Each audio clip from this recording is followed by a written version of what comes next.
Okay, 2.2, we're talking about conditional statements in geometry, and by the end of the video, you're going to be able to identify, write, and analyze the truth value of conditional statements, as well as write the inverse, converse, and contrapositive of conditional statement. So let's get started. What is a conditional statement? For starters, the conditional statement, you see them everywhere. They're like in advertisements all the time. Like the old advertisements would have been like, if you drink Coca-Cola, you're going to be really cool. Coke, that's its Coke right there. Sweet. So that's an example of a conditional statement. A conditional statement has two parts, an hypothesis and then the conclusion. So conditional statement, Coca-Cola. If you drink it, then you're going to be really awesome. Another example of a conditional statement could be like Tom's. For example, Tom's has the 1-for-1 campaign, which basically means if you buy one pair of Toms, here's my Toms, like the ones I had on today, then a child in need is going to also get a pair of Toms. So if you buy a pair, oops, that's buy a pair of Tom shoes, then a kid gets one of shoes. So the cool thing about conditional statements is sometimes you can take them and you can break them down into the different parts of a conditional statement. In the book, you're going to see a statement that looks like this. It's in your book. It tells you what a conditional statement is. It first starts with the hypothesis, which you guys have seen in science class, and then it's followed up with the conclusion. The hypothesis has to come first, and then that means that the conclusion will happen. Now, just because that happens, that's the way it happens in the real world. For example, when going back to the Tom's example, first I have to buy a pair of Tom shoes, and then the kid will get a pair of shoes. So in this case, the hypothesis has to come first, right? I have to first buy a pair of Tom shoes, and then the conclusion will happen.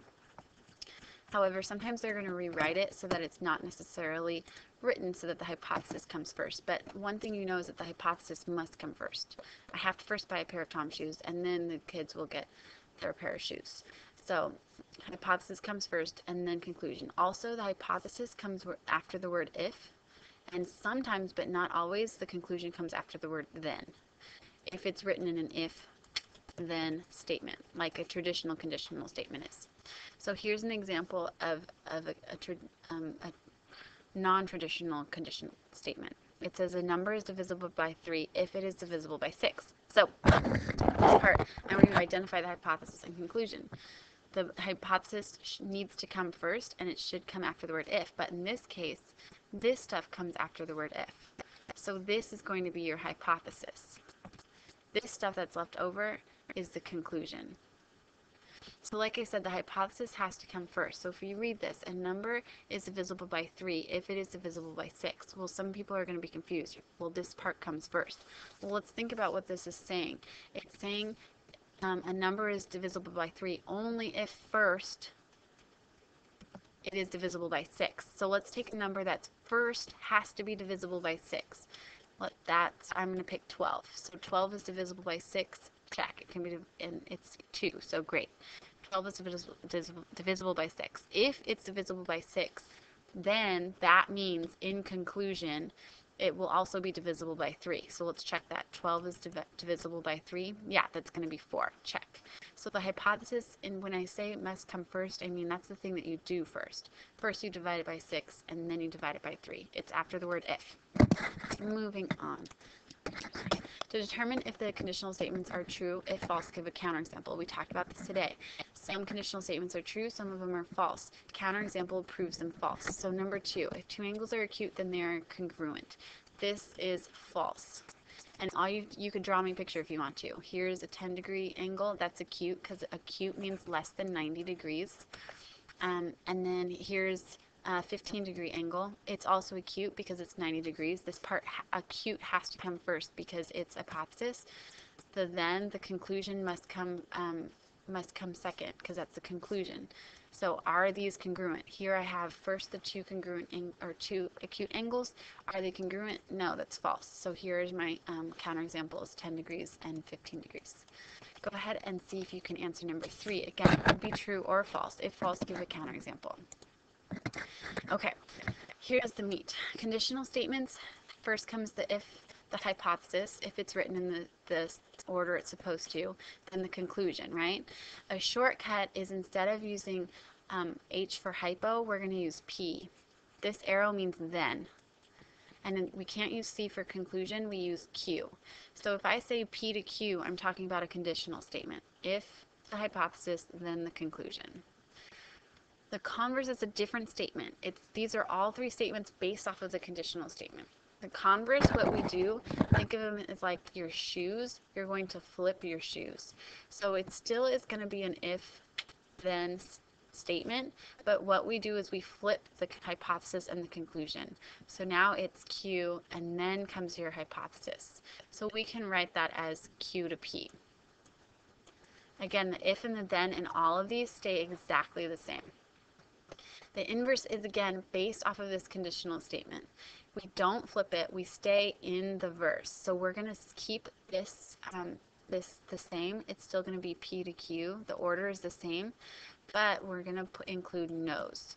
So it's going to be not P to not Q. And this little tildes mean not. They're negations. So you're going to input no's or do the opposite. The last one is going to be contrapositive. The contrapositive is the baby. If the converse and the inverse had babies, it would be the contrapositive. So you're going to do both. You're going to flip the order and you're going to put input no's. So it's going to be not Q to not P. The last thing, I know those are a lot of statements.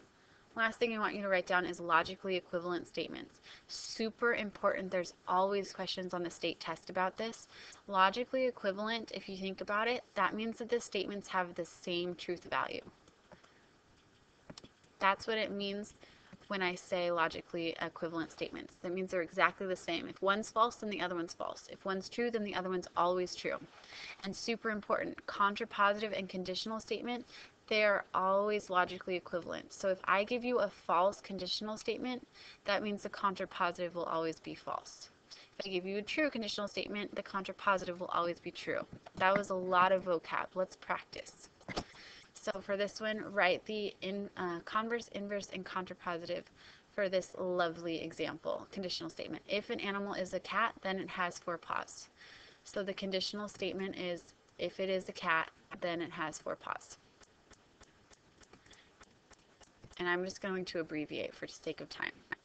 The converse, remember you flip, so it's Q to P now. And again, it's always if, and this one's always then. So what we're going to do is we're going to flip the order. So if something has 4 paws, if it's an animal with 4 paws, then it is a cat. That would be the converse. The inverse, again, these always start off with if, then. We're going back based off of this first conditional statement. The inverse, we're going to keep the order the same, except we're going to add in no's. So this one's going to be, if it is not a cat, then it does not have 4 paws.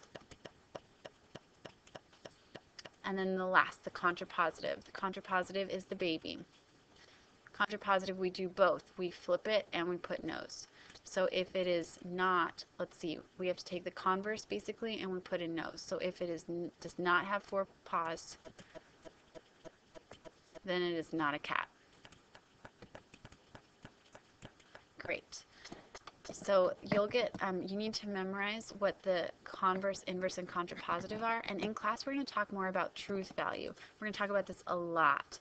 But just briefly, I want to talk about what logically equivalent means. So some people are going to come up with really funny scenarios, like, Ms. Broyles, this isn't a true statement. If it is a cat, it doesn't have to have 4 paws because my cat that I have only has 3 paws. Okay, but the majority of the cats, they're going to have 4 paws, right? Like, it's born with 4 paws unless it's a mutant cat, in which case we're not going to put them in the same scenario as the cat. Okay, so all cats are going to have 4 paws. That's a true statement. If this is a true statement, automatically your contrapositive will always be true.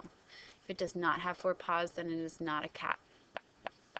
The converse and inverse, these are also logically equivalent. So what that means is you only have to figure out if one of them is true or false, and then the other one will automatically be true or false. So for example, the converse. If it has 4 paws, then it is cat. Well, what about a dog, right? A dog has 4 paws and it is definitely not a cat. That's my counterexample. So this is false. Because this one is false, you do not even have to read this one. It will always be false. Last vocab word you're going to talk about is biconditional statements. Biconditional statements, again, we're going to talk more extensively about this in class, but let's say that we went back to this example with the cats and the paws. Let's say both the conditional statement and the converse are both true. That would mean that all 4 statements are true. When that happens, we have a biconditional statement. It's when both the conditional and the converse are true. We had a lot of vocab today, and the last thing I want to leave you with is the fun fact of the video. Fun fact of the video. Oh man, oh, I totally forgot what it was. Only 2% of population can lick their elbows. That'll be their fun fact for today. Yay!